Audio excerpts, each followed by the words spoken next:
Bonjour tout le monde et bienvenue sur Money Tree, le podcast qui vous parle d'investissement et de finances personnelles au sens large et sans tabou.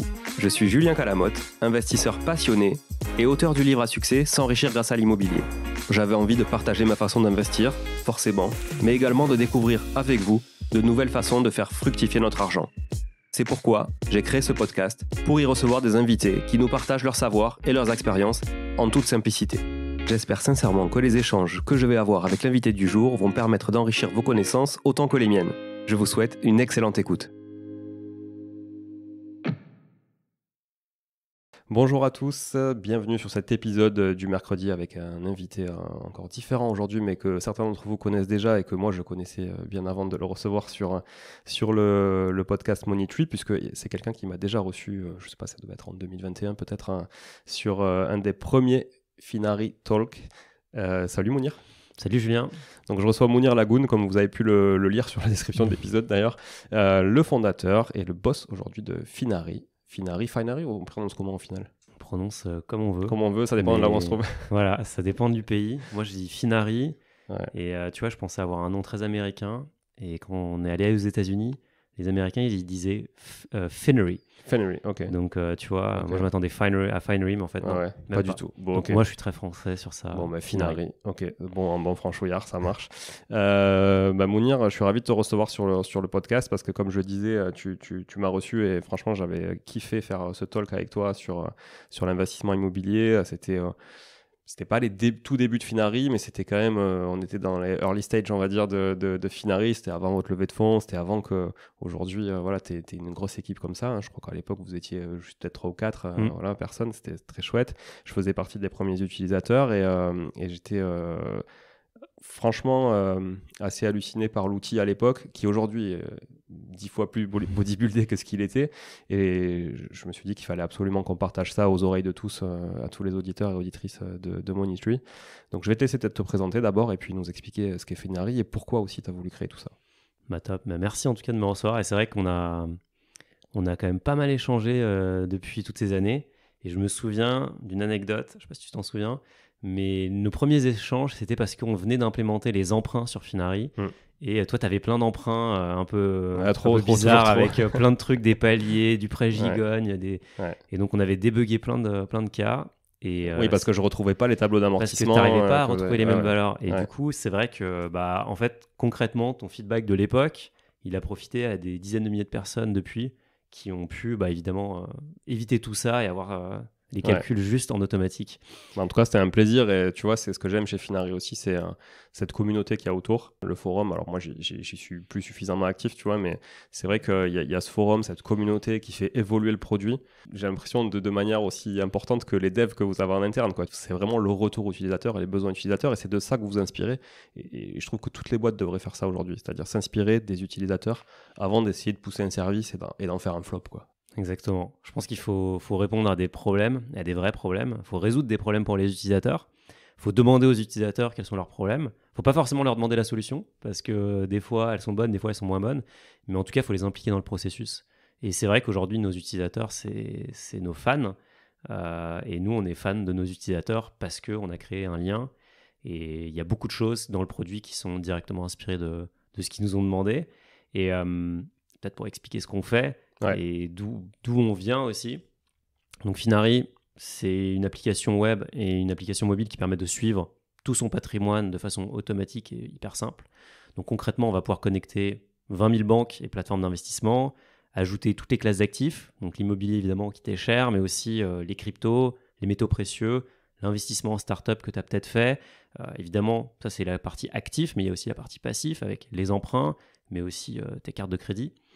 Et l'idée, c'est qu'on te donne tout simplement une visibilité sur combien tu possèdes. Ça paraît bête, mais en fait, dans la réalité, on a tous utilisé des Excel pour faire tout ça. Ou on ne l'a pas fait du tout, encore pire. On allait sur une dizaine de sites, une quinzaine de sites différents pour aller voir combien on avait sur l'épargne salariale, combien on avait sur le compte courant, combien on avait sur le compte à l'étranger qu'on a peut-être encore. Là, tout est consolidé et c'est sécurisé. Et donc, c'est vraiment ça l'origine, la genèse de Finari, c'est de dire on va juste créer un dashboard qui permet de suivre son patrimoine et connaître son patrimoine brut, net, à un instant T. Et pourquoi on a créé ça ? Donc on est deux, avec aussi un autre Julien. parce qu'en fait, on avait ce problème. On avait ce problème d'avoir des investissements un peu partout. Et on s'est dit, c'est quand même pas possible qu'en 2020, c'était en 2020, Ouais. on soit encore en train de faire des Google Sheets. Mm. Et franchement, ça nous emmerdait parce qu'on se disait, notre Google Sheet, il est hyper flexible, c'est vrai, on met ce qu'on veut dedans. Mais par contre, il est aussi intelligent qu'on le rend. C'est-à-dire que si on met pas les bonnes formules pour aller faire des calculs, pour nous donner de l'information en plus, personne ne nous donnera cette information. Du coup, on est allé voir des banquiers privés. On leur a dit, donnez-nous vos super outils parce que vous êtes une super banque privée. Et là, en fait, il n'y avait rien en face. Il y avait papier, crayon et de l'Excel aussi. On s'est dit, c'est quand même hallucinant. Les gens qui sont les plus fortunés, ils ont accès à rien et ils reçoivent des reports par email qui ont été rédigés, qui ont été faits manuellement par des gens. C'est pour ça que ça se paye. C'est pour ça que dans les banques privées. C'est pour ça que, voilà, exactement. Parce qu'ils ont des armées de gens, et ça, ils ne le disent pas, mais ils ont vraiment des armées de personnes qui vont manuellement retraiter toutes les données, qui vont aller se connecter manuellement sur tous les sites d'assurance vie, les comptes bancaires, etc. Et ça, c'est la partie, disons... Pour faire un dashboard qui est souvent peu lu d'ailleurs. Hein, pour faire un dashboard que personne ne lit, parce qu'en fait, ils vont regarder en 2 secondes où ils en sont. Et surtout, ça marche pour les valeurs, disons pour les comptes bancaires ou pour les titres, ce qui est coté. Ouais. Mais l'immobilier, ils vont pas aller faire une estimation immobilière tous les mois. En fait, ils mettent jamais à jour tous ces trucs-là. Donc, c'est vraiment... Donc, on n'a pas trouvé de solution. Donc, on l'a codé pour nous. Et donc, Finari, concrètement, ça s'appelait pas Finari au début, mais c'est né en 2 jours. On l'a fait vraiment à la va-vite. On s'est dit, voilà, ça marche. On pouvait connecter déjà des comptes bancaires, de la crypto, ajouter de l'immobilier. Et je crois qu'on pouvait déjà ajouter des startups. On l'a envoyé à quelques amis. Et en fait, là, on a commencé à voir des gens s'inscrire qu'on ne connaissait pas et connecter leurs comptes et rajouter leurs actifs. On s'est dit, c'est quand même intéressant comme signal faible. Bah ouais, carrément. Ouais. Et ensuite, on a été pris dans un incubateur qui s'appelle Y Combinator, complètement par hasard. On n'avait pas du tout prévu de faire ça. Et là, ça a vraiment accéléré l'aventure puisqu'on a levé des fonds. On est allé aux États-Unis pour faire cet incubateur qui a notamment incubé Coinbase, Airbnb, Stripe. Ouais, très connu, Y Combinator sur la Silicon Valley. J'avais fait d'ailleurs un épisode avec Gabriel Jarosson de Léonis Investissement qui est fan de Y Combinator et des startups qui aime bien aller sourcer chez eux. Tout à fait. Je le salue, Gabriel. Et c'est vrai que voilà, depuis Finari, aujourd'hui, c'est 25 personnes. On a levé 15 millions d'euros. On a 180 000 utilisateurs. Ouais. Donc, 180 000, c'est fou. Hein. Je me rappelle au début, quand on discutait, c'était quelques milliers. Ouais, c'était quelques milliers. Ouais, donc, ça a beaucoup grossi. Ça a beaucoup grossi, notamment parce que l'immobilier, c'est une partie importante du patrimoine des Français. Et aujourd'hui, on offre des choses qui plaisent. On offre l'estimation automatique d'un bien. Donc, on va mettre à jour cette estimation. On va s'en parler de ça d'ailleurs après sur les algos que vous utilisez là-dessus, les critères, etc. Ouais. Donc, ça, c'est vraiment important. Et la vision, où est-ce qu'on veut aller? En fait, pour moi, et on en parlait un peu en amont, le suivi de patrimoine, c'est pas la finalité. C'est-à-dire que suivre son patrimoine, c'est bien, mais c'est juste un moyen. Le but, c'est quand même d'atteindre ses objectifs. Il y en a un, il veut être indépendant financièrement, l'autre, il veut s'acheter, une maison, l'autre, il veut s'acheter une Porsche. Donc, le but, c'est de mettre les investissements ou son argent au service de ses objectifs. Et donc, le suivi de patrimoine, c'est le tableau de bord qui va permettre d'atteindre les objectifs. Et donc, on est en train de travailler vraiment sur la suite. Et donc, nous, concrètement, sur Finari, là, dans les mois qui arrivent, on va donner des recommandations personnalisées. On l'a déjà fait par touche, mais là, on va vraiment faire un pas en avant énorme. Et donc, on va utiliser toutes les données qui ont été connectées et qui sont suivies pour donner de la reco qui est personnalisée et ensuite aussi donner accès à de l'investissement qui est inaccessible par nature. Et donc, on va utiliser en fait la puissance de frappe qu'on a en termes d'utilisateurs pour aller négocier des investissements et les mettre à disposition de notre communauté. Et donc, Finari, bientôt, on pourra suivre son patrimoine, recevoir des recommandations personnalisées, comme on pourrait les recevoir chez un banquier privé. Sauf que le banquier privé, il demande qu'on ait 10 millions d'euros en actifs financiers pour aller chez lui, donc ça fait quand même cher le ticket d'entrée. Et aussi, on pourra avoir accès à des opportunités d'investissement. Et donc, on a vraiment la vision holistique du suivi de patrimoine, l'investissement et le conseil. Tu parles de quel type d'investissement quand tu envisages ça, justement? Là, on regarde on travaille sur 2 produits en particulier. La crypto, parce que la crypto, en fait, on a vu que c'était une part très faible dans le patrimoine de nos utilisateurs, que c'était la classe active dans laquelle ils voulaient le plus investir dans les années à venir, mais qu'il y avait quand même des gros sujets de confiance, d'accessibilité, aussi de savoir dans quoi il faut investir. Est-ce qu'il faut acheter du Bitcoin? Est-ce qu'il faut acheter la dernière crypto qui vient de sortir? Comment il faut investir? Quel pourcentage de mon allocation globale je dois allouer à la crypto? Donc on pense qu'on peut amener une solution là-dessus. Donc on travaille sur un plan d'épargne crypto 100% automatisé. Donc on pourra vraiment créer son ETF crypto sur mesure et automatiser tout le processus. Excellent ça. Avec du coup une possibilité d'investir en mode DCA tous les mois. Ça sera du DCA tous les mois, toutes les semaines. Et il y aura des petites particularités qui sont uniques sur le marché, dont je ne peux pas encore parler, mais qui rendront le produit vraiment compétitif et les frais seront imbattables. Ok. Donc, oui, parce que ça aussi, c'est une autre bataille que tu mènes avec Finari. On en a pas forcément une de mes batailles parlé, préférées. Ouais, c'est ça, sur les frais associés. Pas que des amis. Mais... les frais associés à tous les produits. Ouais, j'imagine en termes de com, c'est sûr que c'est plus compliqué d'aller négocier des deals après avec des gros faiseurs. Hein. Ouais, ou alors c'est facile, mais parce qu'en fait, les faits parlent pour eux-mêmes. Quoi. Tu peux pas nier les mathématiques qui sont derrière le calcul des frais. Mais donc les frais, effectivement, nous, quand on propose un produit d'investissement, vu que c'est un cheval de bataille, on peut pas dire ce produit-là, on le bourre de frais. Et l'autre classe d'actifs qui est vraiment à l'opposé, la crypto, c'est accessible à tous. Le but, c'est de démocratiser aussi la finance, de la décentraliser. On a un produit qui s'appelle le private equity et on est en train de négocier l'accès à un fonds exclusif. Et donc là, on va donner accès à moins d'utilisateurs parce que le ticket d'entrée du private equity, et là, je parle du vrai private equity, c'est 100 000 euros par investisseur, c'est quand même beaucoup. Il faut être un investisseur qualifié, professionnel. Et là, on donnera accès à un fonds unique, personne ne le propose. C'est un fonds qui est uniquement proposé à des grandes fortunes. Et donc, avec un ticket à 100 000, ou alors vous allez fragmenter ce ticket, vous? Alors, le but, on va commencer par un ticket à 100 000, et le but après, c'est de trouver de l'ingénierie patrimoniale qui permette de fragmenter ça et de donner accès à tout le monde. Okay. Aujourd'hui, ce n'est pas encore possible. Maintenant, le marché du private equity, il est en train de bouger très vite. Et il y a notamment une réglementation qui s'appelle LTIF 2.0. En fait, ça existait déjà, LTIF, mais c'est un type de fonds. Il y a eu LTIF 1, c'était un flop monumental, personne n'en voulait. LTIF 2, le législateur a revu sa copie et concrètement, LTIF 2 va donner accès au private equity à partir de 1 euro.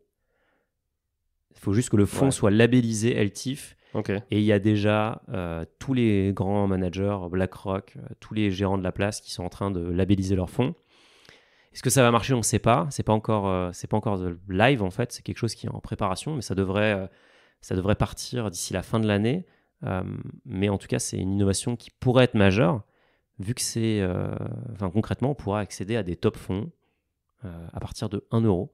C'est fou. Donc voilà. Mais c'est un marché naissant. Est-ce que ça seront les mêmes rendements qu'on constate sur le vrai private equity avec des tickets à 100 000 ça, faudra attendre quelques années probablement pour le savoir. Je fais une parenthèse sur le private equity parce qu'il y a peut-être des auditeurs qui ne savent pas forcément ce que c'est. Donc tu me corriges si je me trompe, mais le private equity, c'est le fait d'investir dans des sociétés qui sont non cotées. Typiquement, je vulgarise le truc, votre boulanger du coin, si vous voulez investir chez lui, ça reste du private equity finalement. Ou vous voulez investir, je sais pas moi, chez une boîte qui est non cotée, de la place parisienne, voilà, vous pouvez investir dedans. Une belle PME. Une belle PME, etc. Et une boîte de la tech, par exemple, qui va jamais se mettre en bourse, ou en tout cas peut-être pas tout de suite, vous pouvez rentrer au capital de cette boîte via soit un fonds de private equity, soit des fonds en direct. Moi, je suis rentré moi-même dans des boîtes en direct au capital, avec des tickets plus ou moins importants d'ailleurs, ça peut se faire aussi. Mais par contre, il faut un peu de réseau, effectivement, et puis il faut aussi avoir la confiance des fondateurs parce qu'ils n'aiment pas trop avoir n'importe qui autour de la table aussi et démultiplier les interlocuteurs. Donc souvent ça se fait via des fonds parce que ça leur permet d'avoir un seul interlocuteur autour de la table et pas 1000 investisseurs autour de la table. Voilà. C'est ça. Le private equity, c'est la particularité des fonds de private equity, en tout cas des top fonds, c'est qu'ils vont vraiment apporter une composante d'ingénierie financière très importante. Et donc ils vont faire des opérations où en fait ils vont endetter la boîte qu'ils vont racheter. Et c'est vraiment, il faut voir ça comme un accélérateur de particules. Ils vont prendre la boîte et leur but, c'est de la transformer radicalement en 5 ans pour la revendre. Parce que le but du private equity, c'est d'acheter et de revendre. Bien sûr. Et les TRI visés, je pense que le TRI, c'est un concept que tu regardes beaucoup en IMO. Les top managers visent du TRI entre 15 et 20%. Et ils affichent des TRI. Le TRI à 20%, ça existe en private equity. En fait, le TRI, pour simplifier, pour ceux qui ne maîtrisent pas forcément le sujet, mais je ferai une capsule sur ça. J'avais fait une capsule déjà entre la différence entre le rendement et la rentabilité, ce qui est un peu similaire.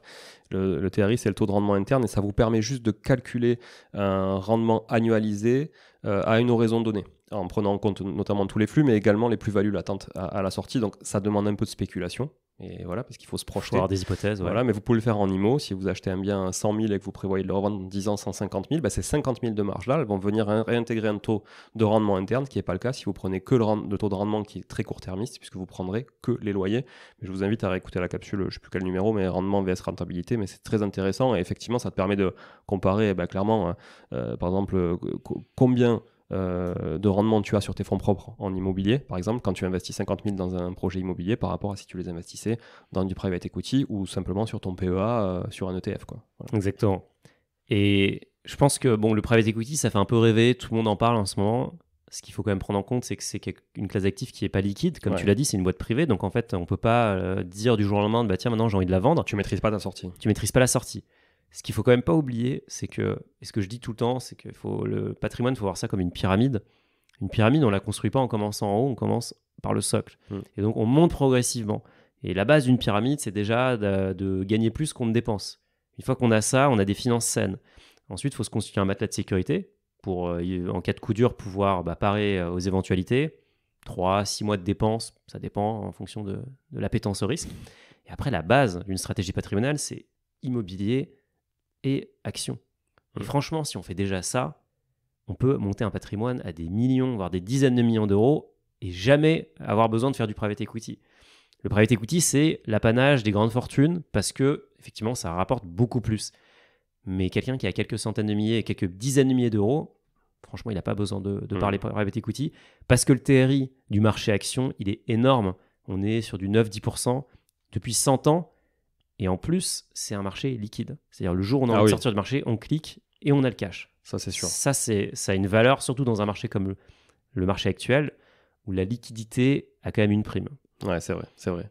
Et c'est intéressant que tu mettes effectivement l'immobilier dans la base de la pyramide, enfin une des bases, en tout cas des fondations de la pyramide. Si on fait un focus justement sur l'immobilier, moi je vois bien ce que tu apportes avec Finari, mais peut-être pas tous les auditeurs. Est-ce que tu peux me dire ce que vous apportez pour un investisseur immobilier comme ceux qui nous écoutent ou comme moi, avec Finari justement dans le quotidien, quoi, et dans le suivi? Alors on apporte plusieurs choses, d'ailleurs il y a beaucoup de choses qui ont changé depuis qu'on s'est parlé là, au tout début. La première chose, c'est qu'on va pouvoir suivre ses biens sur Finari. Donc on va pouvoir dire, moi j'ai un bien à Toulouse, à telle adresse. Le bien, on va pouvoir donner toutes les caractéristiques, donc c'est vraiment très précis, l'étage, la qualité de la cuisine, l'état aussi de la salle de bain, des fenêtres. Et en fait, avec ça, nous on est plugué à un partenaire qui s'appelle Priceable. Priceable va nous donner une estimation hebdomadaire de la valeur de ce bien. Donc concrètement, on ajoute son bien à Finari et toutes les semaines, nous, on va aller vérifier la valeur marché de ce bien. La valeur marché de ce bien, Priceable la calcule avec la base de données des notaires, mais aussi les tendances. Ils vont regarder les annonces. Ils ont un algo pour lisser ça. Ils vont regarder les taux d'intérêt. Ils vont faire des estimations. Enfin, c'est leur popote, quoi. Ouais. C'est vraiment un outil de pro à la base. C'est pas du tout. On est les premiers à l'utiliser et à les mettre à disposition du grand public. Donc, en tout cas, on a la valeur en live de ces biens immobiliers. La deuxième chose qu'on fait, c'est qu'évidemment, l'immobilier, c'est du levier. Et donc, on peut aussi ajouter ses passifs, donc ses emprunts sur Finari, et on peut les lier. Donc, on peut voir où est-ce qu'on en est en termes de remboursement du bien, remboursement de l'emprunt, quel pourcentage on détient vraiment du bien. Vu qu'on a l'emprunt et qu'on sait aussi, parce que l'utilisateur peut renseigner si c'est un bien locatif, le loyer, les charges, etc. On peut calculer le TRI, le rendement. En gros, on a vraiment son dashboard où on voit combien vaut le bien, quelle est la renta, quel est l'emprunt associé, où est-ce que j'en suis dans l'emprunt. On va aller plus loin parce qu'on va aussi bientôt regarder si l'emprunt, en fait, c'est un bon deal. Est-ce qu'on peut renégocier l'emprunt? Est-ce qu'on peut renégocier l'assurance emprunteur? Je pense que c'est un truc que tu regardes pas mal parce qu'il y a souvent des grosses économies. Carrément. Tu vois, sur un emprunt à 20 ans, sur plusieurs centaines de milliers d'euros, si c'est l'assurance maison de la banque, souvent, c'est pas terrible. Donc, t'es souvent entre 0,35 et 0,40 sur une assurance quand tu as une trentaine d'années, si c'est l'assurance banque. Et puis si tu délègues, tu es plutôt à 0,10. Donc ça fait quand même 0,3 points que tu peux gagner. 30 points de base, on parle de dizaines de milliers d'euros, tu vois, sur des gros emprunts. Donc c'est intéressant. Un autre truc qu'on affiche, et ça c'est tout récent, c'est que sur l'application, en fait, on peut voir l'étendue des prix dans la zone dans laquelle est notre bien. Donc on peut voir la valeur au mètre carré, le prix au mètre carré de notre bien actuel, mais on peut aussi voir où est-ce que se situe le marché. Donc on va voir une fourchette concrètement de ce qu'offre le marché. On va aussi indiquer l'indice de confiance. Est-ce qu'on pense que l'estimation actuellement qu'on propose, elle est fiable? Si c'est un bien à Paris ou à Toulouse, dans une zone hyper dense, bien sûr qu'on est confiant. Si maintenant c'est à la campagne, dans une rue où il y a 3 maisons au kilomètre, on préfère dire qu'on n'est pas sûr. Donc aussi, l'utilisateur pourra toujours mettre sa propre estimation parce que la réalité, c'est que, et tu le sais, l'estimation immobilière, c'est une science inexacte. chacun sait au final mieux que n'importe quel algorithme combien vaut un bien. C'est sûr. Et on le saura de toute façon le jour où on le vendra, puisque c'est l'acheteur qui nous dira qu'est-ce que le marché est prêt à payer pour ça. Et d'ailleurs, vous pouvez intégrer les prix de vente réels des biens. Par exemple, Ouais. si j'ai un bien en portefeuille sur Finari, demain je le vends, je peux dire à combien je l'ai vendu, ça peut venir alimenter votre base? Alors, c'est un bon point. En fait, on va le récupérer puisque Priceable va récupérer la Sur la base. transaction. Ouais. Et en Ouais. gros, Ouais. mécaniquement, Ouais. ça profite. Mais par exemple, les bases type DVF, elles tu ont vois, un les lag. bases, Ouais. c'est très long, quoi. C'est très long. Mais c'est pour ça qu'eux, ouais. ils ont des deals avec des agences Ouais. pour que les agences leur remontent les transactions en Ouais, direct. comme meilleur agent. Comme meilleur agent. comme Et les donc, en agences fait, partenaires. tous ces tools, enfin tous ces prestataires ont la même technique, c'est de dire aux agences, bon, moi, je vous donne de la data, mais par contre, vous m'en donnez aussi. Mhm. Donc, il y a une transaction, vous me la donnez tout de suite au lieu que je la découvre dans la base de données des notaires Ah ouais. avec 9 mois de décalage. Ouais, parce que pour ceux qui ne le savent pas, la base de données des notaires, elle est alimentée donc par les notaires, mais il faut que le bien soit passé en publicité foncière. C'est long. Et ça peut prendre un an et demi parfois, quoi. Donc ça veut il y a- dire qu'il peut y avoir une grosse... Là, par exemple, aujourd'hui, là, comme on est dans une conjoncture un peu particulière, les prix que vous aviez il y a 6 mois, c'est plus les mêmes que vous aurez dans 6 mois. Donc, il y a eu de la grosse variation sur Finari. Ouais. Les utilisateurs étaient très surpris parce qu'ils disaient, mais attendez, moi, je vois encore des annonces à des prix qui sont complètement survalorisés. Parce que je pense que les annonces se basent aussi sur les mauvais critères. Ouais. Là, nous, on le voit clairement, il y a une baisse des prix dans certaines zones. Il y a aussi une hausse des prix dans d'autres zones qui sont très, très quali. Mais en tout et pour tout, on est plutôt sur la fin d'un marché très haussier plutôt que sur une accélération. Là, on sent quand même l'effet des taux chez nos utilisateurs. Par contre, ce qu'on voit aussi, c'est qu'on ne voit pas vraiment de ralentissement, d'envie de faire des projets immobiliers. Mais les gens ont plus de mal à avoir des crédits. Et les taux ont énormément augmenté. Il y a 1 an ou 2, tout le monde avait des taux à 1, 1,5 max.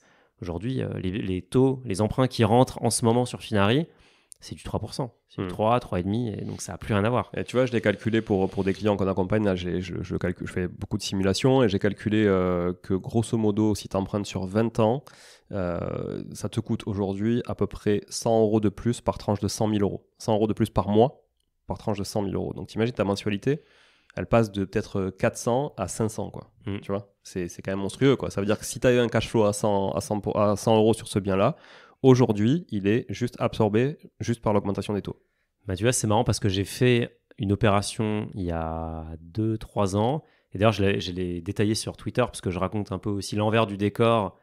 Je pense que tu le fais tout le temps, de ce qui est vraiment l'immobilier. Bien sûr. D'ailleurs, on en avait parlé à l'époque et je regardais ton Instagram, ça me faisait rire parce que tu montrais la réalité de, bah oui, c'est des galères tout le temps, tout le temps des problèmes. Ça ne fait pas toujours rire, moi, mais c'est ça. Ouais, non, ça dépend. Mais en tout cas, ça m'interpellait parce que je me disais, tiens, enfin quelqu'un qui dit. D'ailleurs, on en avait parlé, tu m'avais dit que évidemment qu'il y avait tout le temps des problèmes avec des locataires et tout, mais en fait, le but, c'était aussi d'avoir un parc important pour pouvoir compenser. Et donc, j'ai fait le calcul de me dire, qu'est-ce qui se passe si j'emprunte aujourd'hui, pour la même opération, en fait, on passe d'une opération cash flow positif à une opération où je dois mettre de ma poche. Est-ce que ça change fondamentalement le deal ? Pas vraiment, je pense, parce que quelque part, je profitais du levier, mais c'est plus la même opération. Faire une opération cash flow positif ce maintenant, sera plus long, en fait, parce que le capital sera remboursé de manière plus longue qu'effectivement. Exactement. Disons que si tu arbitres à 10 ans, oui, tu auras remboursé moins de capital que si tu arbitrais à 10 ans un bien que tu as acheté il y a 2 ans. Quoi. Exactement. Et en plus, si tu ajoutes à ça ton calcul de TRI, que en fait, le prix de l'immobilier, il va plus trop augmenter, ça commence à devenir un peu plus serré. Plus l'effort d'épargne que tu fais qui vient s'ajouter aussi dans tes flux, tes flux négatifs. Et donc, du coup, ça, c'est vraiment un truc qui est intéressant. Et tu vois, on en parle beaucoup sur la communauté.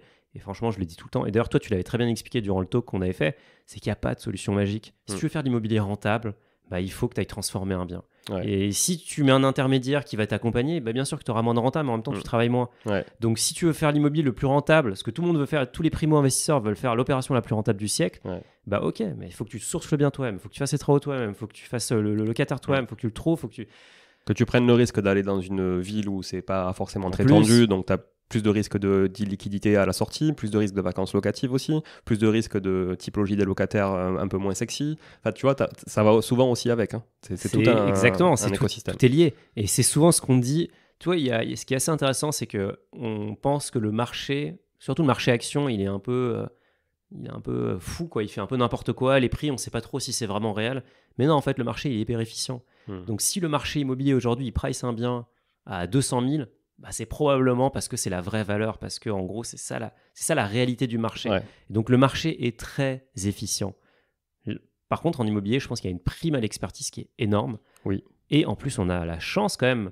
Tu vois, c'est marrant parce que j'étais avec un ami franco-anglais, mais qui vit au Mexique, qui vient de s'acheter sa maison.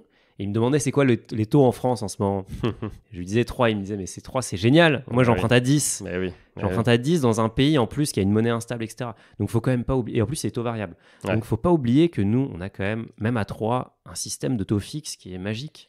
Si on a un CDI, ou même si on n'a pas de CDI, c'est plus difficile, mais on peut quand même s'enrichir. Donc, c'est un levier, c'est un ascenseur social incroyable. Mais il n'y a pas de recette magique. Et franchement, il n'y a pas de recette magique dans aucun investissement. C'est si on veut s'enrichir en bourse, ça va prendre du temps. Si on veut, oui, on peut faire x100 en achetant une action, mais c'est hyper spéculatif, on peut tout perdre. Donc en fait, tout est une question de mesure. Et je trouve que la communauté Finari, du coup, c'est un bon endroit pour le voir ça, parce qu'on a beaucoup de gens qui viennent poser des questions, qui ne connaissent pas grand-chose, on sent qu'ils cherchent un peu la martingale, la formule magique, et les réponses, c'est toujours, il n'y a pas de formule magique. Par contre, il y a des basiques. Et si tu suis les basiques, ça va se passer plutôt comme ça. Et généralement, ça se passe plutôt bien. Et c'est ce qui est intéressant dans la communauté Finari, c'est que tu vas pouvoir échanger avec des mecs qui ont des millions d'euros de patrimoine net, d'autres qui ont peut-être juste que quelques dizaines de milliers, mais qui utilisent quand même l'outil parce qu'ils ont une appétence, tu vois, à la gestion de l'épargne, à l'investissement, etc. Et donc, les uns peuvent s'enrichir des autres. Tu vois, je trouve que c'est super, super intéressant aussi parce que à chaque step de ta vie d'investisseur, tu as toujours des objectifs différents et tes horizons, ils changent aussi. Tu te rends compte que ce que tu as prévu il y a 5 ans, au final, aujourd'hui, c'est plus du tout ce que... Enfin, même si tu as prévu un truc il y a 5 ans pour 10 ans après, tu te rends compte qu'aujourd'hui, dans 5 ans, c'est pas du tout là où tu avais envie d'être il y a 5 ans. Tu vois ce que je veux dire ? Donc, en fait, tu es toujours en train de, avec cette certaine agilité, en train de retrouver des nouveaux types d'investissement ou d'arbitrer, etc. Et c'est super intéressant de s'enrichir de gens qui l'ont déjà fait avant toi. Tu vois ? Je prends toujours un exemple sur la partie immobilier. C'est souvent quand tu achètes un bien immobilier de manière tout à fait patrimoniale, que tu as, on va dire, une quarantaine d'années, tu te dis, on va acheter un studio pour que notre fille ou notre fils fasse ses études dedans, tu vois, pour l'héberger pendant qu'elle fera ses études.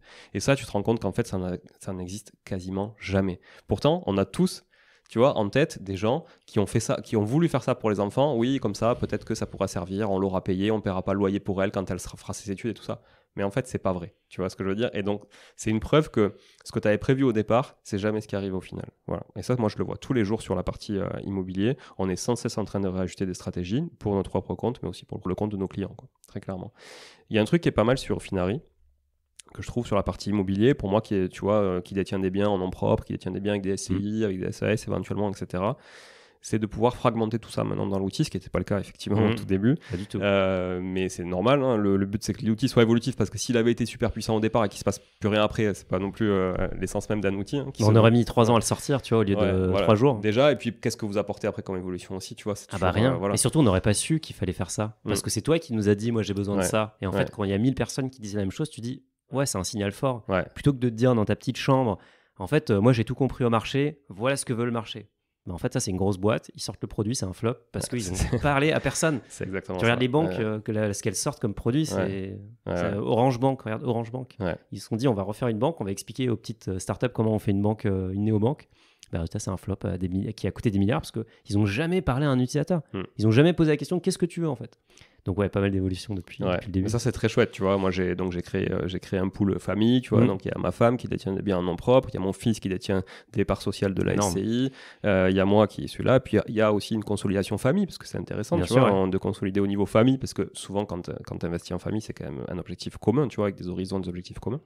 Et je trouve ça super chouette, parce que tu peux voir vraiment quel est l'enrichissement de chaque personne, et aussi du pool d'investisseurs qui est dans ta famille. Et ça, je trouve ça hyper chouette, c'est hyper fluide sur l'application, ça se gère super bien, les parts de détention, etc. Et tu vois, je trouve que c'est vraiment un gros point positif pour l'investisseur immobilier que je suis, et je pense que je suis pas le seul à trouver ça cool, quoi. C'est sûr, et ça me fait très plaisir que tu le dis, et je le répéterai à l'équipe, je leur demanderai d'écouter le podcast. Voilà. Et tu vois, c'est intéressant parce qu'on a commencé par le mode famille, et assez rapidement, les gens nous ont dit, mais attendez, moi j'ai une famille, parce que je suis une personne physique, mais je suis aussi une personne morale. En tout cas, je suis bénéficiaire effectif d'une personne morale, d'une société ou de plusieurs sociétés. Et du coup, là, ce qu'on fait en ce moment, c'est qu'on travaille sur des améliorations du mode famille, évidemment, en prenant les retours des utilisateurs, mais aussi sur un mode holding. Et donc, le mode holding, qu'est-ce que c'est ? C'est de dire, il y a Julien, la personne physique, mais il y a aussi Julien, la personne ou les personnes morales, en tout cas dont Julien est bénéficiaire effectif ou actionnaire. Et du coup, l'idée, c'est à terme d'avoir vraiment le schéma patrimonial global pour que tu puisses tout voir d'un coup. Donc, qui a quoi en direct, en indirect, et en plus de ça, que tu puisses sortir des rapports, et ça, on n'en a pas parlé tout à l'heure, mais je voulais te le dire. Maintenant, on peut sortir un PDF de ton patrimoine, et je pense que ça, c'est indispensable. Donc, en un clic, tu sors le PDF de ton patrimoine avec actifs, passifs, tes revenus, tout ce que tu veux. D'ailleurs, tu peux exclure aussi des choses que tu ne veux pas que ton banquier sache.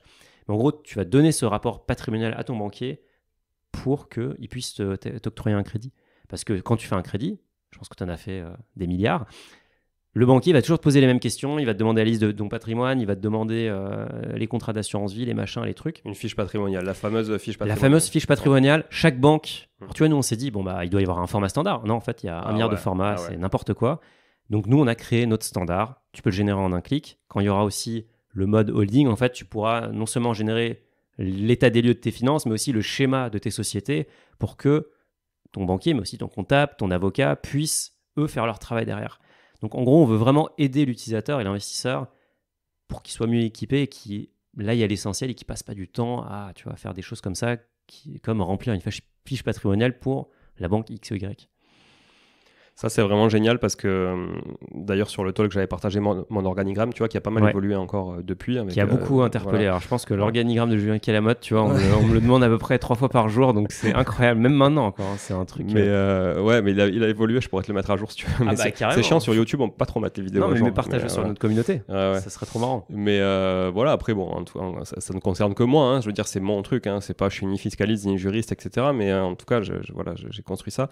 Et non, mais la fiche patrimoniale, honnêtement, c'est vraiment une plaie à chaque fois que tu veux. En fait, ils s'en servent pour prendre des cautions personnelles, hein, évidemment, sur les prêts. C'est surtout ça qui les intéresse, voir quel est le patrimoine net, ton flot de revenus, etc. Et en fait, comment ils vont pouvoir se rémunérer s'il y a un défaut de paiement, c'est surtout ça. Exactement. Mais effectivement, tu vois, là, j'ai encore envoyé une fiche patrimoniale à une banque que j'avais faite sur une autre banque. Mais il n'y a même pas le logo de la banque, tu vois. C'est parce qu'il y a des banques qui ne mettent même pas leur logo. Je me dis, ah oui, non, mais il faut refaire la fiche avec notre fiche parce que sinon, après, on n'est pas à l'aise avec ça et tout. Ouais, mais come on, les gars, en fait, il faut juste que vous envoyiez un truc, après vous vous débrouillez, au pire, vous faites la ressaisie, mais tu vois, c'est pénible. C'est chiant. C'est pas une relation client, en fait. Ils savent que toi, tu es demandeur du crédit, donc ils ont quand même une position de force. Et tu vois, moi, j'ai testé avec ma propre banquière. Je lui ai dit, voilà, moi, je veux un crédit. Elle a dit, OK, fiche patrimoniale. J'ai dit, non, on va tester le nouveau truc que je suis en train de développer. Et en fait, elle a halluciné. Parce en plus, il y a plus de formes déjà. Il y a beaucoup plus de formes. On indique les comptes qui sont synchronisés via l'open banking. Donc, en fait, ils savent que c'est des vrais comptes avec des vrais soldes qu'on a vérifiés, etc. Enfin, en fait, ça leur fait gagner un temps fou. Et c'est vrai que ça peut être une petite certification, ça, au final. Complètement. Et tu vois, moi, je vois un monde dans lequel, en fait, la banque va dire non, pas de fiche patrimoniale. Allez sur Finari, générez votre attestation patrimoniale ou déclaration de patrimoine, comme on l'appelle, et vous nous l'envoyez derrière. Parce qu'en fait, bon, non seulement c'est trop bien pour vous parce que vous bénéficiez de Finari, mais en plus, nous, on gagne du temps parce que c'est le format standardisé. Donc, on veut aussi créer un standard et je pense que ça va beaucoup aider parce que franchement, c'est une perte de temps phénoménale. C'est trop bien. Et le schéma organisationnel, du coup, l'organigramme et tout ça, c'est prévu pour quand C'est prévu pour cette année, je bosse dessus personnellement parce que c'est vraiment un sujet qui me tient à cœur. Donc, je ne peux pas te donner de date et ça aussi, c'est une politique chez Finari. C'est qu'on ne donne jamais de date. C'est-à-dire que t'as bien raison. Franchement, c'est dur de. C'est comme pour les travaux. C'est comme pour les travaux, exactement. Et tu vois, on est toujours déçu quand on donne des dates. Et moi, je préfère rien promettre, dire que je m'en occupe, et un jour dire, bah voilà, ça y est, on y est, plutôt que d'annoncer que ça sera le 15 juin. Et en fait, le 15 juin, il se passe rien parce que il y a la vie, il y a les aléas de la vie qui font que c'est plus compliqué que prévu. Un tel est malade. En fait, on n'a pas réussi à le faire comme on voulait. Du coup, on préfère décaler de 15 jours. Voilà. Donc nous, on est vraiment dans un cycle. On développe très vite. Je pense que si tu es utilisateur Finari, tu le vois qu'il y a tout le temps des nouveautés. Mais par contre, on n'annonce pas les dates. En tout cas, c'est un sujet sur lequel on travaille. Donc, tu vois, c'est un sujet qui va sortir dans l'été, là. Donc, ça va être très excitant. Et le truc que je voulais te dire sur la communauté, ça, c'est vraiment intéressant. Et d'ailleurs, tu vois, moi, je m'en suis rendu compte à titre personnel quand j'ai parlé avec toi. Moi, j'avais plus confiance en toi qu'en un agent IMO. Parce qu'en fait, je me disais, Julien, il est comme moi. C'est un particulier qui investit. Il est juste beaucoup plus loin que moi dans son aventure d'investisseur immobilier. Donc, je vais apprendre. Et en fait, c'est ça qui est intéressant. C'est qu'aujourd'hui, en 2023, on a plus confiance en quelqu'un sur Internet qui a un pseudo qui est complètement débile, avec une photo complètement débile, qu'en un conseiller dont c'est le métier de donner du conseil. Parce qu'en fait, on sait que le conseiller, il a envie de donner de la reco pour toucher ses coms, alors que le particulier, il est là pour partager son avis, Non, en mais fait. je suis complètement Et d'accord ça, avec c'est toi. fou, quoi. Par contre, ça veut dire que j'avais une photo débile ou... Alors, toi, t'avais ta vraie photo, je crois. T'avais ta vraie photo, et d'ailleurs, ton pseudo, c'est quelque chose comme J.K. Lamotte ou un truc comme ça. Donc Ouais, maintenant, oui, mais c'était Julien Invest, effectivement. Mais, Ouais, Julien exact. Invest. Mais maintenant, c'est Julien Calamotte. Parce que, en fait, je me suis rendu compte que quand je faisais des événements, tu vois, des séminaires et tout ça, où je rencontrais des gens dans des apéros IMO, parce que c'est un métier de réseau, hein, l'immobilier. C'est un métier de réseau, ouais. Et l'investissement aussi. Et du coup, les gens disaient, mais si, tu connais pas, c'est Julien Calamotte. Non, je connais pas. Mais si, Julien Invest. Ah ouais, d'accord, Julien Invest. Donc là, je dis, bon, c'est bon, faut pas que ce soit mon deuxième nom de famille, tu vois. Donc maintenant, je me suis mis Julien Calamotte. Voilà, Tu sais que j'avais eu du mal à trouver sur Instagram Ah ouais. parce qu'à chaque fois, j'oubliais que c'était Julien Invest et je me disais, bah ouais. Et donc, Ouais. mais c'est un truc important, tu vois, aussi le personal branding. Ouais, carrément. C'est vrai que, et c'est ce que je dis tout le temps à l'équipe, c'est qu'aujourd'hui, le problème des grandes banques, c'est qu'elles sont désincarnées et des grandes entreprises en général. Personne se dit, en rentrant dans une agence bancaire, qu'est-ce que c'est agréable, c'est génial, j'adore. Et surtout, il n'y a pas de personne qui incarne ça. Or, on veut tous on est tous des humains, donc on préfère parler à d'autres humains, des gens qui ont des relations, des réactions normales ou qui ont au moins des réactions humaines quand on leur pose des questions. Donc c'est vrai que nous on fait un gros travail là-dessus. L'équipe est hyper accessible. Moi je suis hyper accessible. Tu vois, avant que tu arrives, il y avait des gens qui me parlaient sur Twitter, qui m'envoient des mails, qui me disent tiens j'ai tel souci, j'ai envie de faire tel truc. C'est quoi ton avis sur tel type de LMNP? J'ai pas la réponse à tout, mais en tout cas on est accessible et c'est aussi une partie de notre succès, c'est qu'on est à l'écoute des gens. Dans un monde où en fait, il y a quand même beaucoup d'arrogance et c'est complexe. Tu vois, la finance, c'est un sujet qui fait peur. Donc, il faut rendre ça accessible. Mais c'est vrai que tu l'incarnes bien. D'ailleurs, tu es connu sous Mounir de Finari. Hein. Tu t'es mis cette particule bourgeoise au milieu. Exactement. Mounir de Finari. Exactement. mais premier de la lignée. Donc, ouais, tu vois... c'est ça. Mais c'est vrai que vous essayez quand même de démocratiser pas mal de choses. Alors, les Finari Talk sont là pour ça. Hein. Franchement, c'est très chouette ce que vous faites. Et vous recevez des gens en plus qui ont quand même pignon sur rue, tu vois, sur leur domaine d'activité, qui sont quand même des vrais sachants. Ouais. Et ça, c'est important aussi parce que ça, comme tu le disais, hein, n'importe qui peut prendre un pseudo, mettre n'importe quelle photo, faire des vidéos YouTube et vendre une formation à 97 € par mois. Parce qu'il paraît que c'est psychologique, 97. Ah oui. Mais ouais, il paraît. Plus que 99. Ouais, c'est ça. Okay. C'est le new niveau 99. Le new 9. Et donc voilà, mais effectivement, il faut faire la part des choses. Et je trouve que chez Finari, vous avez aussi cette force de mettre en avant des gens. Et je dis pas ça parce que vous m'avez reçu, parce que en plus c'était au tout début et vous avez reçu des gens bien plus qualifiés que moi derrière. Mais voilà, qui savent de quoi ils parlent, tu vois, qui racontent pas des conneries et qui, s'ils le savent pas, vont pas te raconter un truc juste pour te raconter un truc et meubler. Tu vois, ça c'est vachement important. C'est hyper important. Voilà. Et tu sais, les Finari Talk qui ont le mieux marché, c'est des gens qui n'étaient pas forcément très connus, mais qui étaient experts. Ouais. Et pour moi, en fait, c'est ça qui est important. Parce que la réalité, tu vois, je le fais moi-même, je vais souvent à la télé, j'ai pas toujours une opinion hyper spécifique sur chaque sujet. Ouais. C'est impossible. Ouais. Par contre, si j'invite une personne comme toi qui fait beaucoup d'immobilier, qui fait ça depuis 10 ans, en fait, oui, son avis va être pertinent. Ouais. Et les Finari Talk qui ont le mieux marché, du coup, c'est ça. Et là, tu vois, on reçoit quelqu'un la semaine prochaine, peu importe, mais ça sera sur YouTube de toute façon, qui est une avocat fiscaliste dans un des plus grands cabinets américains, qui conseille les grandes fortunes sur leur fiscalité. Est-ce qu'elle va apporter de la valeur? Oui. Parce qu'en fait, elle fait ça littéralement toute la journée. Est-ce qu'elle est connue? Non. Personne ne la connaît. Non, mais ceux qui doivent la connaître, les grandes fortunes, eux la connaissent parce que c'est une experte. Donc c'est vraiment ça le prisme par lequel on choisit les invités, c'est expertise et pas bling bling, ils sont connus et ils vendent des formations. De toute façon, il n'y a aucune relation, il n'y a aucune corrélation en fait entre le nombre d'abonnés, hein, grosso modo, si on grossit un peu le trait, et effectivement la compétence de la personne qui est en face, qui est face caméra sur le compte, ça c'est certain. Si on revient un peu à l'outil Finari, donc on a parlé d'immobilier, je pense qu'on y voit très clair. Enfin, puis franchement, n'hésitez pas à nous poser des questions, soit à Mounir, soit à moi. Moi, je me ferai un plaisir aussi de répondre et de faire l'article de Finari si besoin, parce que vraiment, je suis utilisateur depuis quasiment le début et que j'aime cet outil qui m'a facilité énormément la vie, ne serait-ce que pour la mise à jour des tableaux d'amortissement à chaque fois. Et même si tu peux le faire sur Excel et tout ça, il y a des formules, il n'y a pas de souci, mais c'est moins sexy aussi, quoi. Faut le dire ce qui est, tu vois. Et puis surtout, encore une fois, Excel, ta passion, c'est pas de mettre à jour ton Excel, ta passion, c'est de faire de l'immobilier. Donc, tu as envie de passer plus de temps. Donc, nous, on te rend juste du temps. Et le temps, tu vois, d'ailleurs, c'est toi qui me l'as dit. Tu m'avais dit, moi, ça me coûte temps par mois de mettre à jour mes datas. Ouais. Ce temps-là, je pourrais le mettre machin. Du coup, je serais prêt à payer tant. Ouais. Et je m'étais dit, mais oui, c'est ça le mindset qu'il faut avoir. Donc, c'est ça le mindset. Non, nous, mais nous, on te rend du temps. Ça, enfin voilà, aucun doute sur le fait que ça fait vraiment gagner du temps et que c'est vraiment utile aussi, je pense, pour avoir une vision assez concrète de ton patrimoine, chose que tu n'as pas forcément quand c'est juste du noir sur blanc sur un fichier Excel, tu vois. Là, tu as une vision assez concrète, je trouve, parce qu'elle agrège beaucoup de choses. Tu as une vision graphique aussi du truc, tu vois, qui est quand même dans la forme, c'est important. La forme, vous avez un beau branding, vous avez une belle façon de présenter les choses et c'est agréable, tu vois, de naviguer là-dessus. Donc, on a fait l'immobilier. Après, c'est quoi aujourd'hui le deuxième gros pôle chez vous, chez les investisseurs qui sont sur Finari surtout? C'est tout ce qui est actif coté. Donc, ça va être j'ai un PEA, j'ai une assurance vie, j'ai un PER, un compte titre, et à l'intérieur, j'ai des actions, des ETF, des fonds mutuels, j'ai plein de choses, quoi, des foncières cotées. Et donc, c'est vraiment ça le gros du panier. C'est intéressant parce que tu vois, c'est pas du tout le patrimoine moyen d'un Français. Nos utilisateurs sont beaucoup plus investis dans la bourse qu'un Français moyen. Parce qu'en fait, ils ont compris la puissance de l'outil. C'est les Français américanisés chez Finari. Ah ouais, exactement. C'est les Français qui sont vraiment, qui ont vu ce que faisaient les Américains. Et c'est vrai que les Américains, ils ont plein de défauts, mais ils ont compris l'importance de l'investissement. Et encore une fois, on en parlait tout à l'heure, investir en bourse, c'est à la portée de tout le monde. En un clic, tu achètes, en un clic, tu vends. En fait, ça a une valeur énorme. Tu peux devenir actionnaire de la plus belle boîte européenne qui est LVMH. En tout cas, c'est la plus grosse, en un clic. C'est incroyable. Ouais. En fait, tu profites tu possèdes une partie de leur groupe, réussite. De leur réussite. Tu possèdes une partie du groupe qui fait du LVMH, qui fait du ce que tu veux. Et ça, tu peux le faire dans n'importe quelle boîte.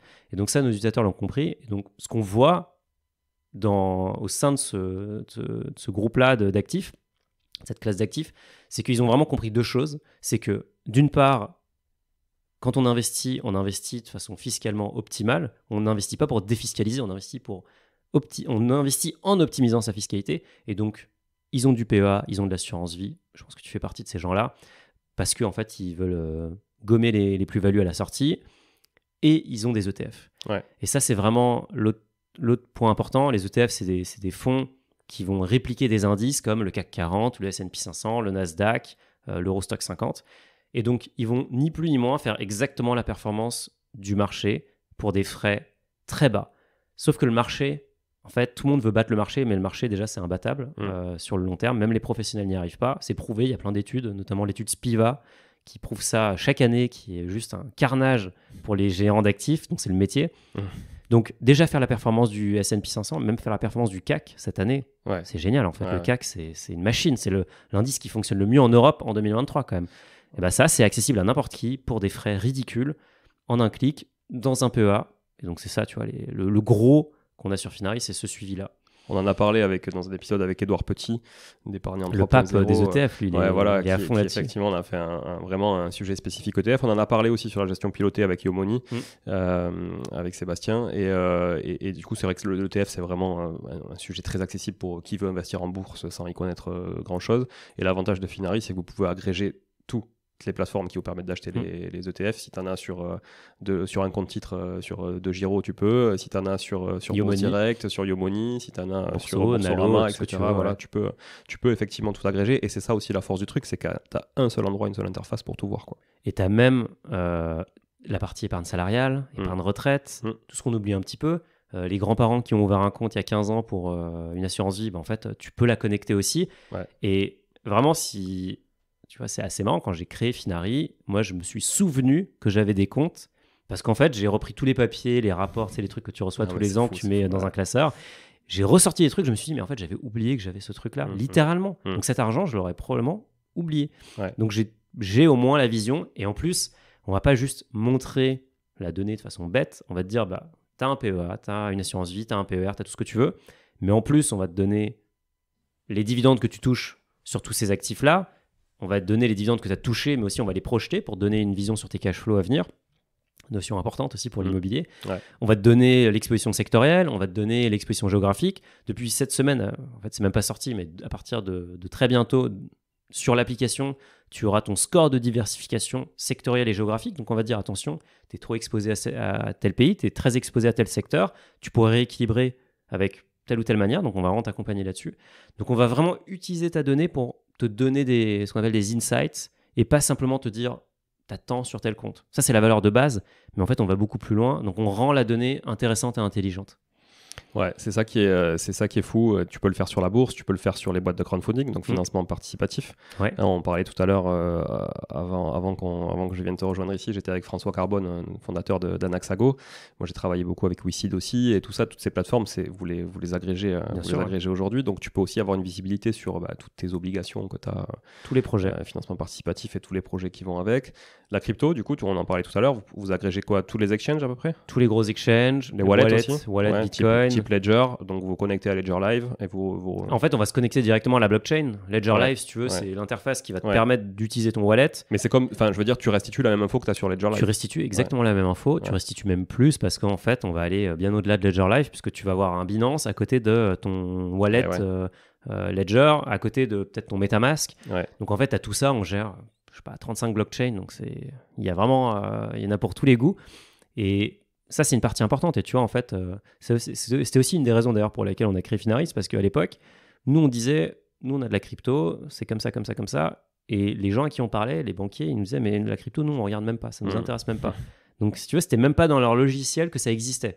Mais attends, la crypto, c'est important, tu vois.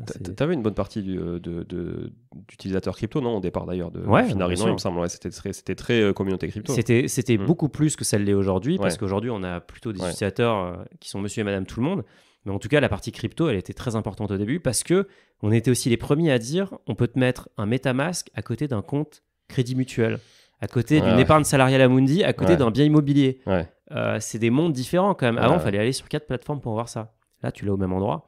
Donc ça, c'est aussi un avantage. Et la crypto, c'est... Bon, tu vois, nous, on va lancer notre propre produit, donc on y croit. Mais ça se développe à grande vitesse. Donc c'est vraiment... ce serait dommage de passer à côté. Mais bien sûr qu'on la gère et c'est hyper important. Et après, vous gérez aussi tous les produits plus alternatifs, comme, je sais pas moi, les sneakers, par exemple. Les sneakers, les montres. Alors les montres, c'est... Alors tu vois, je porte une Apple Watch aujourd'hui, mais je suis passionné de montres.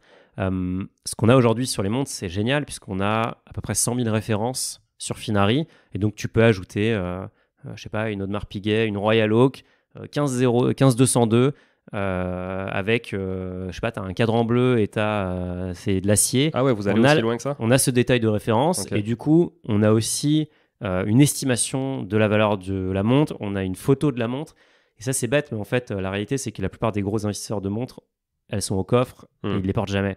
Donc là, au moins, tu peux les voir. Ça te rappelle, c'est comme les photos de tes enfants. Là, tu as la photo de tes petits-enfants.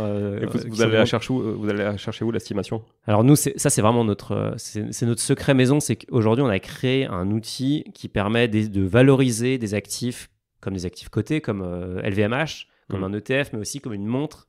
Donc, c'est vraiment ça notre sauce secrète. Et donc, on va chercher énormément de données à plein d'endroits. Donc vous croisez des bases. Exactement, on croise des données. Et ça, c'est vraiment le secret parce que c'est hyper compliqué. Après, il faut prendre ça avec un petit peu de recul parce que oui, il y a des places de marché pour les montres. C'est un actif qui est peu liquide. La réalité, c'est que vendre une montre, ça prend du temps, surtout quand tu as des montres qui sont chères. Donc, il n'y a pas non plus, tu vois, c'est pas la même liquidité, donc pas la même garantie de prix qu'un actif coté.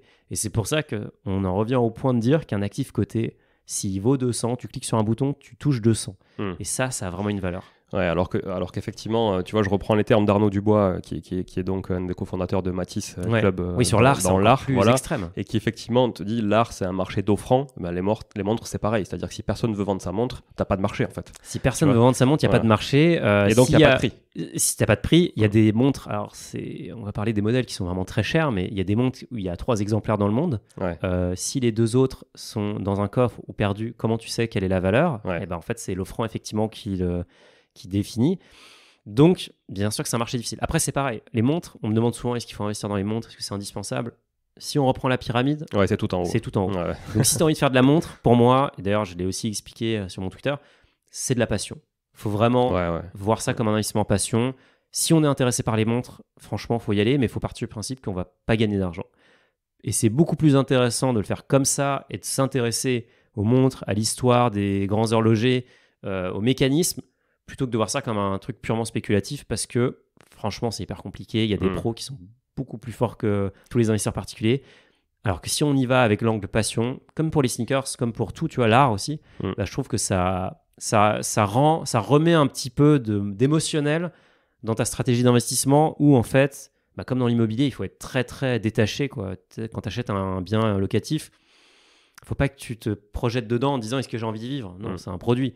Là, je trouve que sur cette partie, l'alternatif, les actifs alternatifs, tu peux mettre un petit peu d'émotionnel. Un peu d'affect, ouais, effectivement. Un petit peu d'affect, et du coup, ça rend le truc marrant. Ouais, c'est ce que je disais à propos de l'art, effectivement. Bon, moi, j'ai investi dans l'art, et tu vois, j'aurais du mal tu vois, j'ai même du mal à vendre aujourd'hui, c'est irrationnel, tu vois. Je vais me dire, alors que ça serait peut-être le bon timing pour le revendre, et je me dis, putain, merde, tu vois, il me plaît, quoi. Il est beau, il est accroché à mon truc, ça me plaît à moi. C'est génial. Et tu vois, je vis avec, je le vois tous les jours. Enfin, là, je suis en travaux, donc je le vois pas trop en ce moment, mais je l'ai bien mâché, bien mis en sécurité.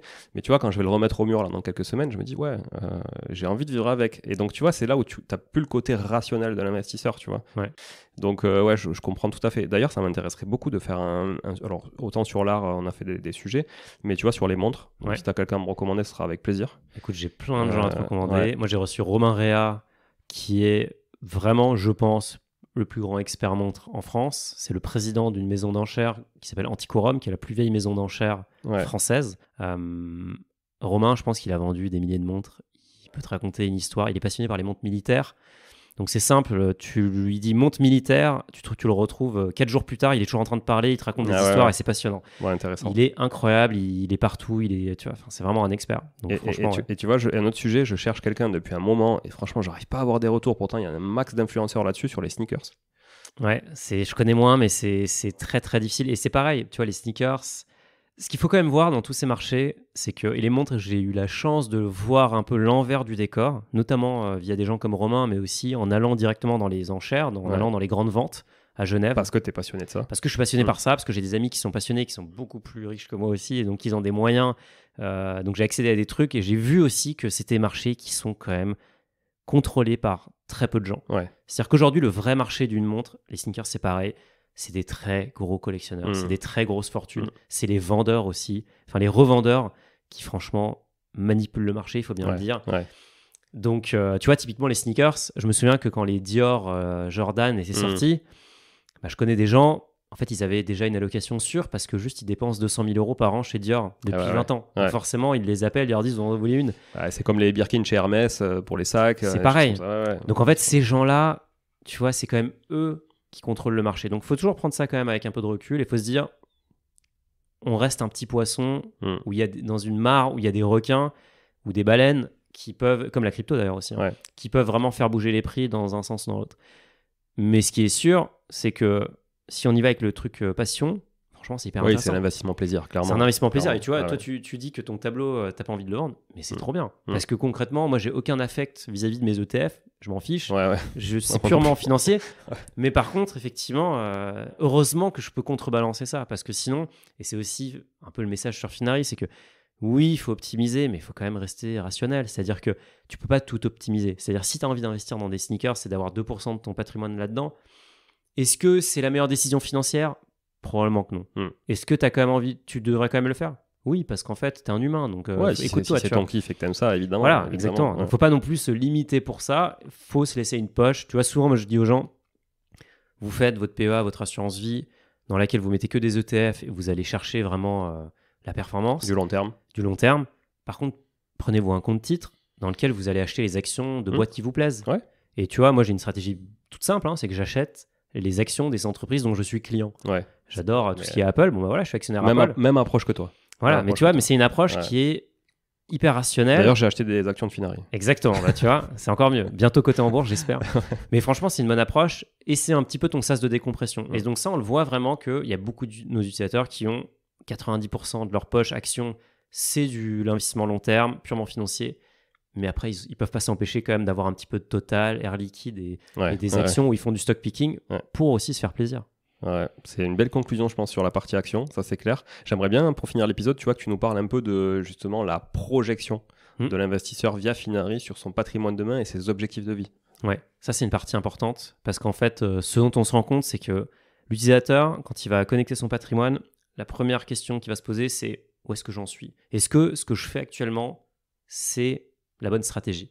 Donc tu vois, sur ça, on est en train de bosser vraiment et on va notamment utiliser l'IA pour faire une analyse hyper profonde et te dire concrètement, voilà où t'en es, voilà ce que tu pourras améliorer, voilà les points forts, voilà les points faibles de ton patrimoine.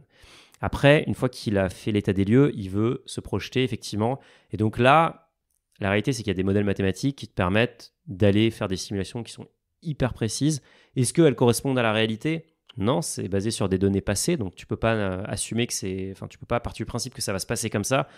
Par contre, c'est la meilleure approximation qu'on a, parce que c'est quand même la réalité des 100 dernières années. Et donc, c'est vrai qu'on a créé plusieurs fonctionnalités autour d'un modèle qui s'appelle le Monte Carlo, qui va utiliser les données passées pour projeter ton patrimoine dans le futur. Et donc, on a notamment fait un outil qui permet de calculer si on va atteindre l'indépendance financière, si oui, à partir de quel âge, combien on pourra dépenser tous les mois, etc. Donc ça, c'est quelque chose qu'on est en train de développer et d'étoffer pour que en fait, tu puisses définir n'importe quel objectif, croiser les objectifs, donc dire, je sais pas, moi je veux m'acheter un bien, je veux être indépendant financièrement à 50 ans, ou alors je veux tout simplement avoir plus de patrimoine, qu'est-ce que je dois faire comme allocation ? Mais en tout cas, utiliser la data que tu nous mets à disposition et utiliser la data que va utiliser un banquier privé, enfin les modèles que vont utiliser un banquier privé, pour derrière te donner de la visibilité et t'aider à faire les bons choix dans ton allocation. Parce qu'en fait, c'est ça, c'est là où ça se joue. C'est l'allocation qui va définir la trajectoire patrimoniale qu'on va avoir. C'est pas le détail, c'est pas est-ce que c'est plutôt total ou LVMH. C'est quel pourcentage de mon patrimoine j'ai dans l'immobilier, quel pourcentage de mon patrimoine j'ai dans les actions, combien j'ai de levier dans mon patrimoine. C'est ça qui va être important. Donc c'est vraiment les grandes masses qu'il faut regarder. Et là, on peut vraiment apporter de la visibilité là où il n'y en a pas du tout aujourd'hui. Et ça, tu le fais dans quel sens ? Dans le sens, j'entends, où tu donnes un objectif et on te donne les moyens pour les atteindre, ou alors tu le fais dans le sens, avec le patrimoine que j'ai à l'état actuel, considérant qu'il ne bougera plus, qu'est-ce que ça va donner dans 5, 10, 15 ans ? On a commencé par faire le deuxième cas. On a dit, voilà, si tu fais rien, voilà ce qui va se passer. Enfin, on demande quand même combien tu continues à investir tous les mois pour qu'on ait quand même ce taux d'épargne. Mais maintenant, ce qu'on veut surtout faire, c'est qu'on veut t'écouter toi et te demander qu'est-ce que tu veux faire. Ouais. Et en posant la question à nos utilisateurs, on s'est rendu compte que l'indépendance financière, qu'on peut définir de plein de façons, mais pour moi, c'est ne pas être obligé de travailler. Ça ne veut pas dire être à la retraite, ça ne veut pas dire arrêter de travailler, ça veut simplement dire pouvoir faire ce qu'on veut. Avoir le choix. Avoir le choix, ce qui, je pense, c'est la liberté ultime. Et c'est l'objectif numéro 1 de très loin. Deuxième objectif, c'est juste avoir plus de patrimoine. Et très loin derrière, après, on avait des objectifs comme préparer sa retraite, etc. C'est parce qu'aussi, on a une audience qui est quand même relativement jeune, 30-35 ans. Donc forcément, la retraite, ça paraît très loin, surtout maintenant. Mais du coup, on veut plutôt partir des besoins des utilisateurs. Et donc, on est parti des besoins des utilisateurs en se focalisant sur l'indépendance financière. Mais à terme, en fait, c'est toi qui pourras construire ton objectif personnalisé qui pourra être fait de plusieurs sous-objectifs. Et même les objectifs de ta femme, les objectifs de ton mari, les objectifs de tes enfants. Enfin, vraiment prendre en compte tout ça. Après, la réalité, c'est que tout ça, ça reste quand même du bon sens et que tout le monde veut faire du sur-mesure, mais il y a quelques modèles d'allocation qui répondent à la majorité des cas. Bien sûr. Donc, tu as toujours un 80-20 partout. Hein. Tu as toujours un 80-20. Donc oui, tu peux aller chercher... Tu vois, je pourrais te montrer une allocation. On avait reçu un gérant de fortune qui nous avait montré l'allocation qu'il fait pour ses clients. Alors oui, c'est hyper précis. Ouais, je m'en souviens. Donc c'est génial. Mais ça, c'est pour quelqu'un qui a 40 millions d'euros. Ouais. Quelqu'un qui a 40 000 euros, il n'a pas besoin de ce niveau de détail-là. Ouais. Il fait les basiques. Franchement, ça a très bien se passer. Et après, surtout, ce qu'il faut quand même dire, c'est que les gens qui ont des grandes fortunes chez nous, c'est des entrepreneurs. Donc, si tu ne possèdes pas les parts dans ton entreprise ou dans l'entreprise dans laquelle tu travailles, si tu n'es pas actionnaire, tu vas avoir du mal à vraiment faire un bond en avant. Donc oui, tu peux investir beaucoup, etc., mais tu seras quand même capé. C'est marrant ce que tu dis parce que tu vois, j'organise, pour ceux qui ne le savent pas, des séminaires sur l'immobilier qui s'appelle S'enrichir grâce à l'immobilier, qui est le titre de mon bouquin. Et du coup, j'introduis toujours les séminaires par des stats de l'INSEE qui montrent le patrimoine des 10% les plus riches des Français. Hyper intéressant cette stat. Et donc, tu te rends compte que on va dire que les 10% les moins riches des 10% les plus riches ont beaucoup d'immobilier et qu'en fait, plus tu es riche, moins tu as d'immobilier. Parce que ça reprend ce qu'on se disait tout à l'heure, comme quoi l'immobilier est un levier d'enrichissement, mais ce n'est pas une finalité en soi. Et quand tu regardes le patrimoine du 1% des plus riches des Français, grosso modo, c'est tiers. Tiers patrimoine professionnel, tiers immobilier et tiers marché financier. Enfin, grosso modo, c'est produit financier. Et un peu de patrimoine qu'on appelle résiduel, dont on parlait, l'art, les montres, etc., qui représentent grosso modo entre 5 et 8%, dépendamment de l'appétence au risque. Mais tu vois, alors que on va dire que les 10% les moins riches des plus riches, ils ont 70% d'immobilier et 30% de financier, mais très peu de professionnels. Ouais, en Et plus. Et donc, ouais. ils ont jamais ce levier le plus puissant. Et si tu regardes même les 0,1% les plus riches au niveau mondial, Ouais. tu te rends compte que l'immobilier, bah en fait, si tu as 1 milliard d'euros, tu peux pas avoir la Mais moitié de bien Paris. sûr, Donc, bien en sûr. gros, ça va être 5-10%. Parce que tu peux pas vivre dans 15 maisons en même temps. Par contre, est-ce que tu peux investir dans 15 fonds de private equity, investir dans des ETF, investir dans des actions? Bah oui. Ouais. Et surtout, tu vas privilégier ça parce qu'il y a de la liquidité. Et après, tu as aussi d'autres outils comme les emprunts, tu peux faire du lombard, etc. Donc, tu peux faire plein de trucs. Mais effectivement, c'est intéressant. Et tu as beaucoup de mindset aussi. C'est-à-dire que quand tu es toi-même entrepreneur, tu Bien as sûr. tendance à aller investir dans des entreprises, à faire du private equity, à En plus. booster les entrepreneurs, à être un peu business angel aussi. Et donc, du coup, ça va augmenter aussi cette part, quoi. Ça va augmenter cette part, mais tu vois, c'est marrant parce que moi, depuis que je suis entrepreneur, je suis beaucoup plus. J'ai baissé mon exposition à tout ce qui est Ah ouais. illiquide aussi pour me dérisquer. Parce Oui. que la réalité, c'est que je suis déjà all-in. Mon Oui. patrimoine, c'est 99%. Alors, c'est Finari. souvent les entrepreneurs qui soit ont vendu des boîtes, Ça, oui. soit ont déjà eu une première réussite et qui ont Ça, pris oui. un peu de cash, effectivement. Ouais, ouais. Et tu vois, ça, c'est hyper intéressant parce que, d'ailleurs, je voulais écrire un article sur ça, mais en gros, un truc qui est vraiment important, c'est que, et je pense que, alors c'est pas lié à l'immobilier, mais c'est vraiment le mindset de l'investisseur en général, et j'aurais aimé le savoir plus tôt, c'est que ce qu'il faut quand même essayer de faire, c'est viser un succès tôt dans sa vie. Faut prendre tous les risques très jeune pour avoir un succès rapidement. Et moi, j'ai eu la chance d'avoir un succès quand j'avais 27-28 ans, et c'est vrai que ça a changé beaucoup de choses dans ma vie. Si j'ai ce même succès financier à 50 ans, j'ai quand même moins de temps et moins de levier et beaucoup moins d'envie de prendre des risques derrière. Et donc, avoir ce succès rapide, tu vois, des fois, tu vois des gens qui vendent leur première boîte. Mon associé a vendu sa boîte à 20 ans, tu vois. Ouais. Donc, en fait, maintenant, lui, sa vision de la vie, mais ça n'a rien à voir avec la mienne parce qu'en gros, il prend le risque, ça fait partie inhérente de son modèle. Il a jamais travaillé en CDI. Ouais. Il a travaillé en CDI après avoir vendu une boîte. Tu vois, Ouais. c'est lunaire. Ouais. Donc, avoir ce succès rapidement, c'est quand même ça la clé. Et ça, c'est vraiment ce qui va mettre le pied à l'étrier. Et d'ailleurs, je me souviens toujours d'une phrase donc je travaillais dans une société qui a été rachetée, puis qui a été cotée en bourse, qui s'appelle Trainline. Et le fondateur, pas le fondateur de Trainline, mais le fondateur d'une société qui a été rachetée par Trainline, dont je faisais partie à l'origine, qui s'appelait Capitaine Train, nous avait dit un jour, le salaire, ça paye votre loyer, les BSPCE, enfin le dispositif qui vous permet d'être actionnaire de Capitaine Train, ça achète votre appartement. C'est ça. Et en fait, il l'avait dit, et littéralement, c'est exactement ce qui s'était passé. Ouais. Et ça, c'était fort, tu vois. Et en fait, la réalité, c'est que ça achète pas ton appartement, ça peut acheter 15 immeubles. Ouais. Et ça peut acheter plus d'immeubles que. Dépendamment de la réussite de la boîte, effectivement. Voilà, exactement. Ah, bah, super tributaire. Et ça reste rare. Mais par contre, celui qui joue pas, il peut pas gagner. Donc, tu vois, au bout d'un moment, il faut aussi prendre des risques. Mais c'est vraiment ce côté, prenez des risques tôt. Et on peut pas attendre d'avoir une réussite financière exceptionnelle sans prendre des risques qui sont énormes. Et tu vois, tu es entrepreneur, tu le sais. Quand on voit les réussites exceptionnelles, il faut aussi mesurer l'engagement que ça a demandé.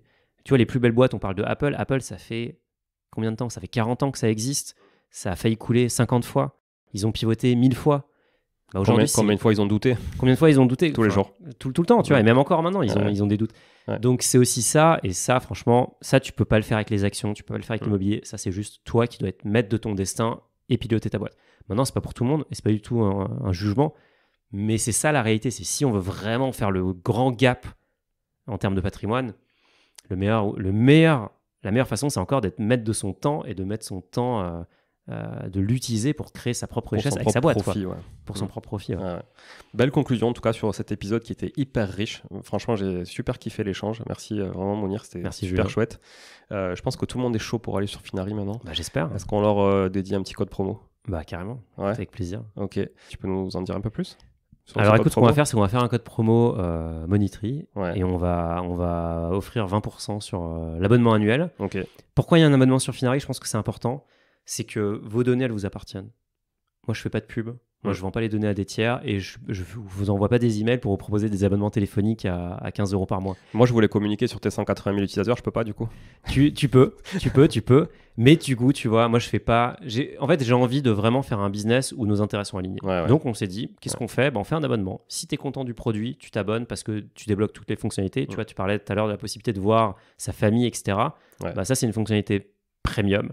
Et donc, en s'abonnant, en fait, on fait grossir Finari. C'est aussi quelque chose qui est lucratif pour nous, donc ça nous permet de réinvestir. On réinvestit 100% de notre chiffre d'affaires dans le produit.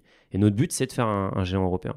Donc 20% pour les utilisateurs et pour les auditeurs, pour tes auditeurs, donc avec le code Money3 tout attaché sur notre version web. Tout attaché sur la version web pour vous inscrire. Après, évidemment, vous téléchargerez l'application. Vous pouvez même choisir la couleur de l'icône.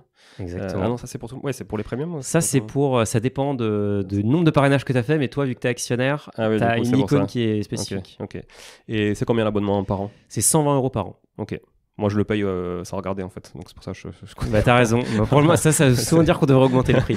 Mais tu vois, c'est intéressant. Et je pense qu'il faut vraiment le voir. D'ailleurs, on a beaucoup de gens, tu vois, qui le mettent sur leur holding, évidemment, ou sur leur SCI, parce que concrètement... c'est 10 € par mois. Voilà, c'est 10 € par mois. Mais c'est un gain de temps qui est énorme. C'est moins cher qu'un paquet de clopes pour les fumeurs. Hein. Alors, arrêtez de fumer. Voilà, c'est un café par semaine. Voilà. Si vous prenez un café par semaine, bah, dites-vous, vous pourriez utiliser Finari. Encore si c'est à Paris, c'est pas beaucoup. Exactement, ça dépend du café. Ok, bon, merci en tout cas, vraiment, Mounir. Donc, si vous voulez aller retrouver Finari, déjà, vous pouvez vous abonner à leur page Instagram. Donc c'est Finari HQ. Ouais. HQ, ok, comme le siège social, quoi. Comme le siège social. Ouais. Finari était déjà pris, malheureusement. Comme, c'est ça, Headquarters, c'est siège social. Et puis, tu es actif sur Twitter? Je suis actif sur Twitter. Alors, juste vous tapez Mounir Lagoun, vous me trouverez. Je pense qu'il y en a avec 2G. J'ai pas de avec 2G. Ouais. Ok, Mounir Lagoun sur Twitter et surtout chaîne YouTube aussi. Chaîne YouTube de Finari. Ouais. On fait plein de choses et notamment des analyses de patrimoine de nos utilisateurs. Ouais. Donc nos utilisateurs nous partagent leur profil de façon anonyme. Ouais. Ça réagit bien, j'ai l'impression, ces vidéos. C'est notre plus gros succès. On n'a jamais autant de vues depuis qu'on a lancé ça. Ouais. Pourquoi ? Parce que je pense que c'est dans la même veine de faire confiance à des gens qu'on ne connaît pas. C'est parce qu'en fait, c'est des vrais patrimoines, de vrais gens avec des vrais objectifs qui se posent des vraies questions. Et du coup, ça inspire énormément. Et on a des gens qui sont évidemment... qui ont des très gros patrimoines, mais on a aussi des gens qui ont des plus petits patrimoines. Et tout le monde apprend dans l'histoire. Donc, franchement, sur la chaîne YouTube, on en met toutes les semaines en ligne. Et donc, ça, c'est vraiment, vraiment cool. Bon, vous apprendrez plein de choses. En tout cas, moi, je suis toutes les aventures de Finari. Vous avez compris que j'avais participé à la levée de fonds aussi, je crois. Il y a combien 1000 personnes? Il y a 1000 personnes 1000 utilisateurs qui sont devenus actionnaires. Et c'est aussi, on a battu le record européen de vitesse pour lever 2 millions d'euros. On a fait tomber les serveurs du partenaire par lequel on est passé. On a déclenché une espèce de furie totale. Et il y a beaucoup de boîtes qui ont depuis lancé des levées sur le même modèle, comme Conto. Là, il y en a encore plein qui lancent en ce moment. Donc, on a été vraiment les premiers en France à utiliser cette nouvelle réglementation qui permet de lever des fonds avec des montants conséquents via ses utilisateurs. Et ça a été un beau succès. Et on compte réitérer l'opération. Donc, notre prochaine levée de fonds, on veut associer à nouveau nos utilisateurs pour qu'ils puissent être encore plus aligner nos intérêts avec les leurs. Restez connectés en tout cas pour tout ça. Merci encore Mounir. Merci, c'est trop cool. Merci à tous d'être là aussi parce que c'est vous qui faites le succès de ce podcast. On est de plus en plus, vous êtes de plus en plus nombreux et donc on est de plus en plus nombreux tous ensemble chaque semaine. Merci. Partagez cet épisode parce que je pense qu'il va être utile à beaucoup de personnes autour de vous. Partagez-les sur vos réseaux sociaux, mais partagez-les aussi à un dîner de famille avec un rendez-vous avec des amis, un apéro IMO, ce que vous voulez. Voilà, c'est très intéressant. On a parlé de Finari, mais on a surtout parlé aussi d'allocation en matière d'investissement. Et ça, c'est très intéressant pour tout le monde. Merci pour la valeur que tu nous as délivrée, Mounir, aujourd'hui. À très vite à tout le monde. Ciao, merci. Salut, Julien. Bon, si vous êtes là, c'est que vous avez écouté jusqu'au bout et a priori, l'épisode vous a plu. Si c'est bien le cas, n'hésitez pas à le partager autour de vous. Notez ce podcast sur Apple Podcast et Spotify en laissant un commentaire 5 étoiles. Je ne vous le répéterai jamais assez, mais c'est grâce à vous que ce podcast vit aujourd'hui et peut continuer de vivre en vous proposant un contenu toujours plus qualitatif. Merci encore, je vous retrouve très vite sur un nouvel épisode de Money3. En attendant, je vous souhaite la meilleure des réussites dans vos projets et un bon enrichissement. À très bientôt.